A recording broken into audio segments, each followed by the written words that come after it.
ಕನ್ನಡ ಭಾಷೆ, ಕನ್ನಡ ಅಕ್ಷರ ಎಷ್ಟು ಚಂದ ಅಲ್ವಾ? ಅದನ್ನು ಓದಲು, ಅದನ್ನು ಬರೆಯಲು, ನೋಡಲು ಇನ್ನೂ ಚಂದ ಇರ್ತದೆ. ಅದೇ ತರಹ ನಾವು ಸಮಾನವಾಗಿ ಅಂದವಾಗಿ ಕನ್ನಡ ಪದಗಳನ್ನು ಜೋಡಿಸಿ ಬರೆದಾಗ ಅದು ಮುತ್ತು ಪೋಣಿಸಿದಂಗೆ ಕಾಣ್ತದೆ. ಅದನ್ನು ನಮಗೆ ಓದಲಿಕ್ಕೆ, ಬರೀಲಿಕ್ಕೆ, ಅರ್ಥ ಮಾಡಿಕೊಳ್ಳಲು ಸುಲಭವಾಗ್ತದೆ. ಆದರೆ ಕೆಲವು ಜನರಿಗೆ ಇದನ್ನು ಯಾವ ರೀತಿ ಬರಿಬಹುದು, ಸಮಾನವಾಗಿ ಯಾವ ಥರ ಬರಿಬಹುದು ಅಂತ ಗೊತ್ತೇ ಇರೋದಿಲ್ಲ. ಅದೇ ತರಹ ಕೆಲವು ವಿದ್ಯಾರ್ಥಿಗಳಿಗಂತೂ ಇನ್ನೂ ಕಷ್ಟವಾದ ಮಾತಾಗಿರ್ತದೆ. ಆದರೆ ನಾ ಹೇಳುವ ಕೆಲವು ಟಿಪ್ಸನ್ನು ಫಾಲೋ ಮಾಡಿದರೆ ಖಂಡಿತವಾಗಿಯೂ ನೀವು ಕೂಡ ಅಂದವಾಗಿ ಕನ್ನಡವನ್ನು ಬರಿಬಹುದು. ಕನ್ನಡ ವರ್ಣಮಾಲೆಯಲ್ಲಿ ಒಟ್ಟು 49 ಅಕ್ಷರಗಳಿವೆ. ಇದನ್ನು ಯಾವ ರೀತಿ ಅಂದವಾಗಿ ಬರೆಯಬಹುದು ಅಂತ ನೋಡೋಣ. ಕನ್ನಡ ಅಕ್ಷರಗಳು ಬರೆಯುವುದೇ ಈ 3 ಆಕೃತಿಯಿಂದ. ಅದು ಚಂದ್ರ, ಅರ್ಧಚಂದ್ರ, ಗೆರೆ. ಈ 3 ಆಕೃತಿಗಳಿಂದ ನಾವು ಅಕ್ಷರಗಳನ್ನು ಯಾವ ರೀತಿ ಬರೆಯಬಹುದು ಅಂತ ನಾವು ನೋಡೋಣ. ಇವಾಗ ನಾನು ಆ ಅಕ್ಷರವನ್ನು ಯಾವ ರೀತಿ ಬರೆಯಬಹುದು ಅಂತ ತೋರಿಸ್ಕೊಡ್ತಾ ಇದ್ದೀನಿ. ಇದು ಆ ಅಕ್ಷರ.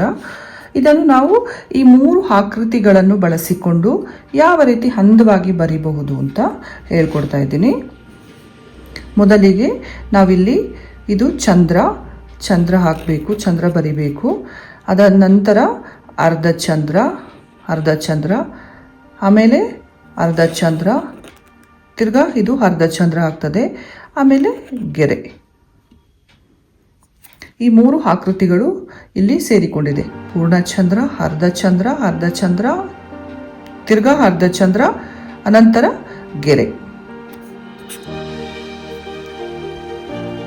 ಅದೇ ತರಹ ಇದು ನೋಡಿ, ಇಲ್ಲಿ ಈ ಅನ್ನು ಯಾವ ಥರ ಬರಿಬಹುದು ಅಂತ. ಪೂರ್ಣಚಂದ್ರ, ಇದು ಪೂರ್ಣಚಂದ್ರ, ಆಮೇಲೆ ಗೆರೆ, ತಿರ್ಗಾ ಇಲ್ಲಿ ಗೆರೆ, ತಿರ್ಗಾ ಇಲ್ಲಿ ಗೆರೆ ಬರುತ್ತೆ, ಅನಂತರ ಇಲ್ಲಿ ಪೂರ್ಣಚಂದ್ರ ಆಗ್ತದೆ. ಇದು ಪೂರ್ಣಚಂದ್ರ, ಆಮೇಲೆ ಗೆರೆ. ನೋಡಿ, ಈ 3 ಆಕೃತಿಗಳನ್ನು ಬಳಸಿಕೊಂಡು ನಾವು ಬರೆದಂಥ ಅಕ್ಷರ ಎಷ್ಟು ಅಂದವಾಗಿದೆ. ಈ 3 ಆಕೃತಿಗಳನ್ನು ಬಳಸಿಕೊಂಡು ಅಕ್ಷರಗಳನ್ನು ಪ್ರತಿದಿನ ಅಭ್ಯಾಸ ಮಾಡಿ, ಹಾಗೂ ಸಮಾನವಾಗಿ ಬರೆಯಲು ಕೂಡ ಇದು ಸಹಾಯ ಮಾಡುತ್ತದೆ. ಅನಂತರ ಈ ಅಕ್ಷರಗಳನ್ನು ಬರಿಬೇಕಾದ್ರೆ ನಾವು ಗೆರೆ ಇರುವಂತಹ ಪೇಪರ್ನಲ್ಲಿ ಬರೆಯಿರಿ. ಯಾಕೆ ಅಂತೇಳಿದರೆ ಅದು ಸಮಾನವಾಗಿ ಬರೆಯಲು ಸಹಾಯ ಮಾಡುತ್ತದೆ.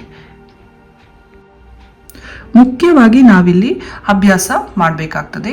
ಅಭ್ಯಾಸ ಎಷ್ಟು ಮಾಡ್ತೀವೋ ಅಷ್ಟು ನಮ್ಮ ಅಕ್ಷರಗಳು ಅಂದವಾಗಿ ಬರೆಯಲು ಸಹಾಯ ಮಾಡುತ್ತದೆ. ಮೊದಲು ನಿಧಾನವಾಗಿ ಬರೆಯಿರಿ. ಅಕ್ಷರಗಳು ದುಂಡಾದ ನಂತರ ಕ್ರಮೇಣ ಸ್ವಲ್ಪ ವೇಗವಾಗಿ ಬರೆಯಲು ಪ್ರಯತ್ನಿಸಿ. ಇಷ್ಟನ್ನು ನೀವು ಮಾಡ್ತಾ ಹೋದರೆ ಕೆಲವೇ ದಿನಗಳಲ್ಲಿ ನಿಮ್ಮ ಅಕ್ಷರಗಳು ಸುಂದರವಾಗಿ ಕಾಣುತ್ತದೆ. Thank you.